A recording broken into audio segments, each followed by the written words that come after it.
So Mama Kitty is gonna help. So I started this basket a while back. So this is the center and the base of the basket. It's just the bottom. I had some people ask me about this double-walled basket. I don't even know if that's the name of what it's called, but it has an inside coil and then it has a wall on the outside of pine needles. I could put the pine needles on after you make the basket, which would be perfectly fine and legitimate, but I decided to stitch the pine needles on while I was making the basket. So right now I'm filling the coil. This part, putting this outside part on first, is a little bit time consuming. That's why it takes a while to do all of this. So I fill the gauge. And I'm using a diamond stitch because I'm doing this at an angle. I'm putting these in at an angle, and then I'm going to go back over again with the second stitch. Let's find a needle here.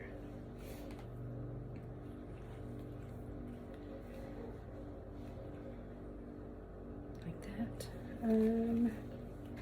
I'm going to put it facing toward me. I mean, I juggle this thing around all over the place trying to avoid getting in the way of these, but I'm going to go and make a stitch here and leave some room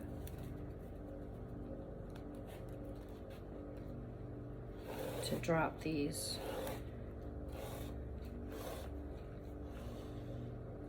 Mama Kitty. All right. So I leave a little bit of space in here, and I'm going to put in my needles. This is the dark blue, so I need a light blue. So I can squeeze it between my knees, kind of hold it in place, and get 3, make sure they're long ones. I don't know, I think everything I do is in 3s. So I'm going to set this in the coil, hold it in place, and then just pull it tight.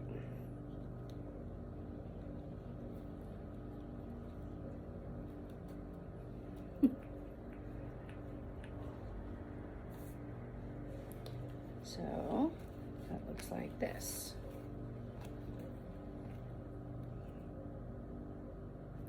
And then I'll move this over and do another stitch. And then when I get them a group of 5, I kind of gather them together in a group of 5 just to make it a little easier to manage, and so I don't have needles going all over the place, especially in the beginning of the basket. The other one I made went more straight up and down, and this one I wanted to have a little bit more curve to it, so I'm going to try and force the coil back out as I'm stitching and kind of push it down, because with this particular idea, it's kind of trying to force its way back up to vertical, and I still want it to stay out and then curve around. So I'm just gonna see how hard it is to maintain that. But I will come back and show you the back stitch, and I'll also show you how I'm gathering these together here in a little bit. All right, see ya. Okay, so I'm back. I was gonna show you, I've done 5 more. And I'm going to show you how I gather these together just to make life a little easier. I bought these little rubber bands, and I'm just gonna take a rubber band and gather these together. You're gonna have short and long ones, so be careful. And I'm gonna try not to bend them or break them. And after I get going on this basket, after I get about 5 or 6 rows up, then I won't have to tie them anymore. But then all I'm gonna do is just kind of leave it loose and just slide this down, and that kind of keeps it gathered together and out of my way. Hey, okay, so this is the reverse. So I did the forward stitch around. I'll show you that. So this is the forward stitch, and now I'm doing the back stitch, which makes the diamond stitch. But I have to go around these, so that makes it quite challenging, and I'll show you what I'm doing here. So I flip this basket over inside out all the time while I'm working, getting my hand in between, trying not to crush any needles because I want them to stay nice and pretty. But I'm going over, going in between, and then I'm gonna stitch. Doing these stitches backwards because I want to make points on my diamond stitch. So I'm going backwards into the stitch. And I have to go around these caps, so it takes me a minute.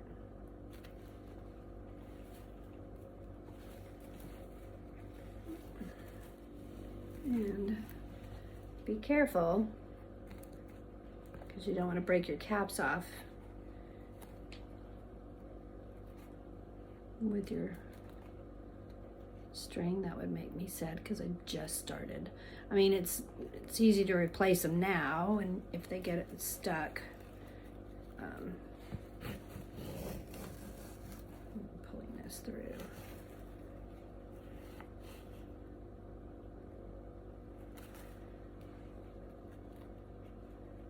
I'm going to go over to the next one.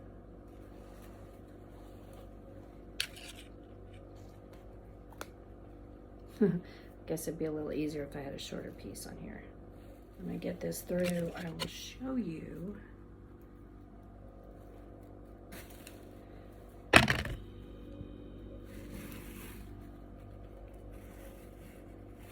my thumb down so I don't catch these caps. All right. So here's what I've done.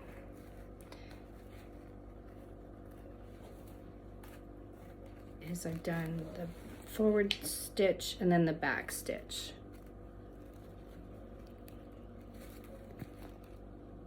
So the back stitch is actually going to go in between. So this one holds the cap down, and then the stitch right here is going around, and it's going to be a white line in between all of these. So it'll come up like this. You'll be able to see it once I get going. But anyway, that's it. So it's diamond stitch. I guess you don't have to do a diamond stitch. You could probably do it with just a regular slanted stitch, and then just keep tying it in, keep going around in the same direction. I'm gonna fight with it a little bit and try to get that back stitch in because I think it looks really pretty at the end of the basket. It's gonna be twice as long, but I really kind of like the complexity and the beauty of a piece that's not normal. So I like to play with patterns and colors and angles and things that maybe you wouldn't have seen before. So as we get going here, and I'll show you, I'll bundle these up, and then once I get through this little part here, and then take the rubber band off of this one and go to these 5 stitches. And it'll get a little easier as time goes on and I'm able to take the rubber bands off and they're just standing up, and then I just whip through it. But for right now, as we're getting started, it gets a little bit complicated, and it takes a long time. Anyway, thought to let you see my work. Thanks. Hi. Making my crazy basket. I just wanted to give you an update on that and see how it's going. Just started on another row. Pull this back so everybody can see.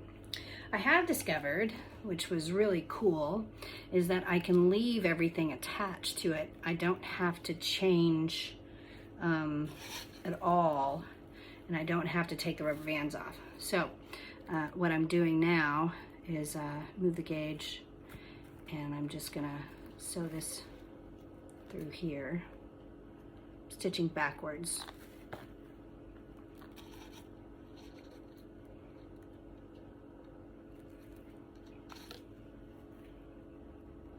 going under both stitches, and I'm going to pull it tight.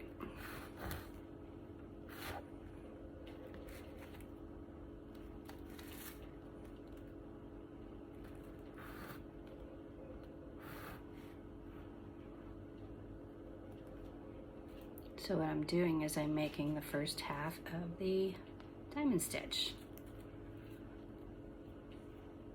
I'm going to fill the gauge.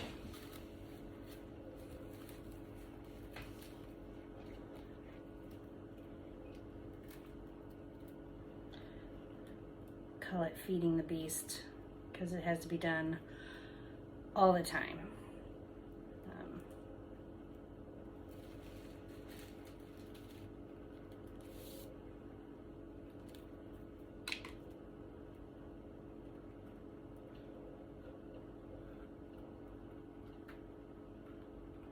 I guess I could save some time by just chopping off the caps on the end.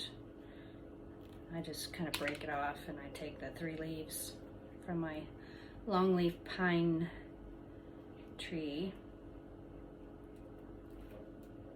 And I just put them in the gauge, put it inside.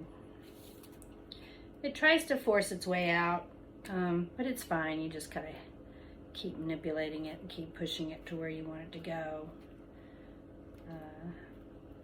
This one was really cool because it's still rounded. I think it's still moving out, still kind of pushing the coils out, and then it's going to roll back in on top. So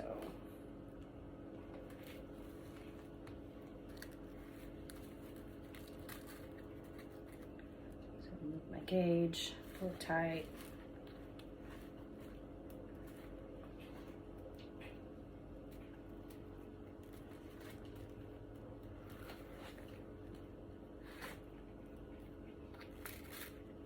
Gets caught all the time.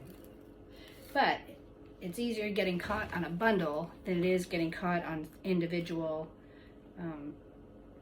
pine needles. Because I bake these in glycerin and water, and then I dyed them. I did a water bath on top of the stove so that I only dyed the bottom half of it. I dropped them into a mason jar, boiled them until I got the right colors and everything, and then rinsed them off. So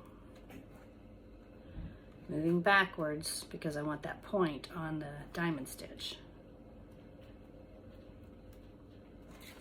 And then I'll go backwards again the other way.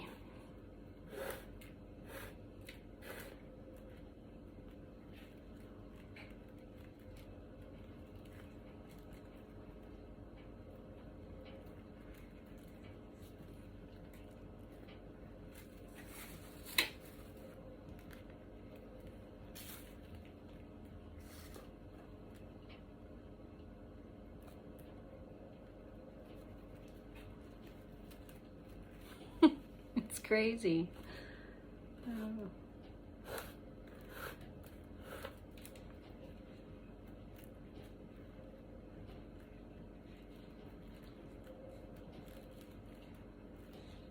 I did have somebody ask me, are you afraid it's going to leave a gap between your bundles?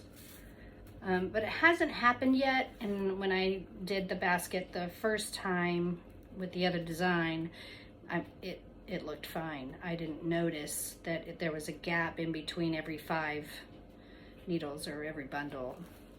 So if you can see here, see I have a gap, but that will eventually, this one will drop down some, and I kind of push it out that way a little bit, and so it won't leave a gap.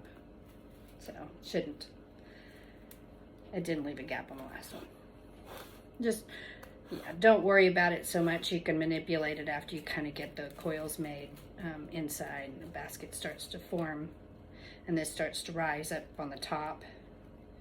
You can kind of push it over into the center of that piece there.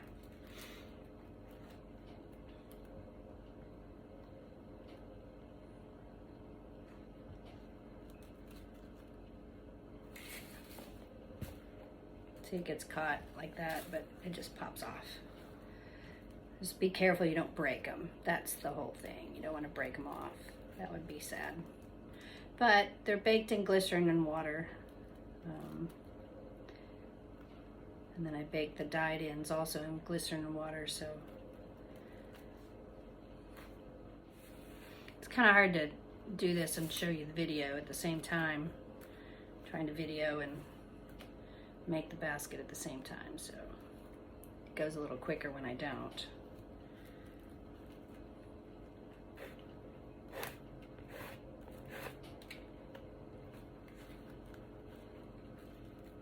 Okay, I think that's 4 or 5 stitches there. I'll show you. There you go. So that's the forward slanted stitch that's actually holding the needles on the outside. And then I'll go back through and I'll stitch around again, but it'll be going in between. It'll be the gap. So all the way around.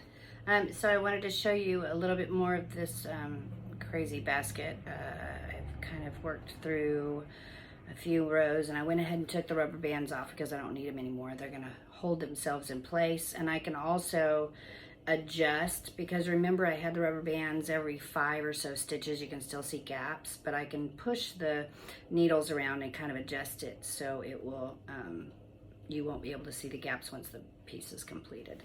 But I'll show you the inside. This is what the inside looks like.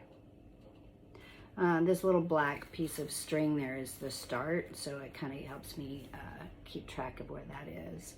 And then here's the bottom, which I think I've already shown you, but see again. And then the sides here. So,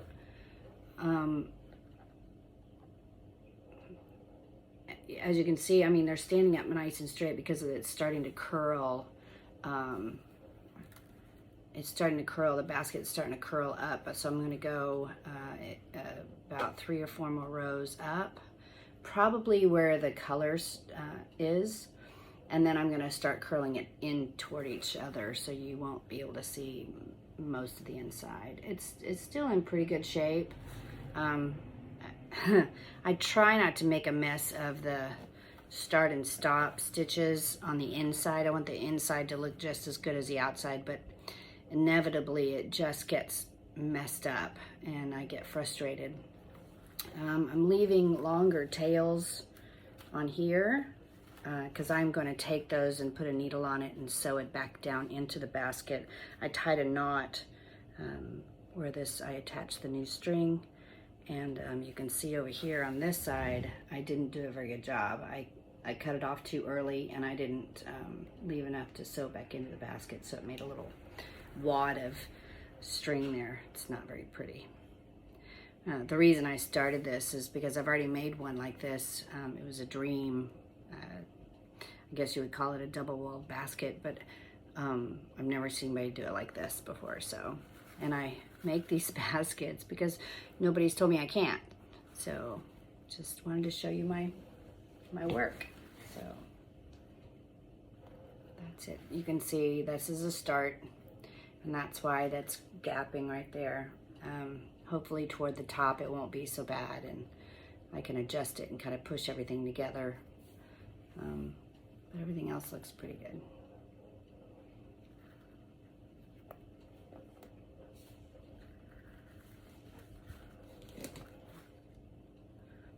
I go backward through the coil below.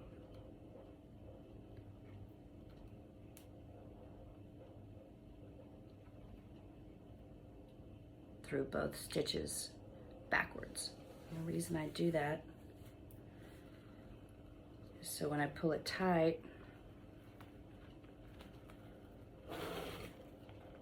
it's going to make a point on the diamond stitch. You know, it's funny because I see people online and they say, well, for $400, I will teach you how to do the stitches. And I'm like, I don't have $400. Well, for $24.95, you can go buy this book and it'll show you all the stitches and the different ways to stitch. Well, I mean, I already kind of know the basics. So I don't know why I would have to buy a book to learn about, I don't know. It frustrates me. Nobody wants to share their experience. Nobody wants to just, you know, share it. Just give it to people that, you know, if you want to learn to make a basket, you should just be able to learn to make a basket. I think YouTube is wonderful, and I love the people that get on there. I mean, I'm not really doing this for commercial value or anything like that. I don't have any sponsors or commercials or anything like that. So, because I don't really even care. I just want people to enjoy making baskets. So I want to show you how I make one. And if you have the wherewithal and you would like to learn to make one, then you can watch the video and you can make one yourself. Anyway, that's the basket. That's the way it's going. So as I get up here to the top, when I get through the sides and I start to curl it in, I will come back and I'll kind of show you what I'm doing to finish it off. Because these all have to be tucked in somehow. They need to go the direction that they're already growing or going. So we need to keep it from breaking off. So I'll be back.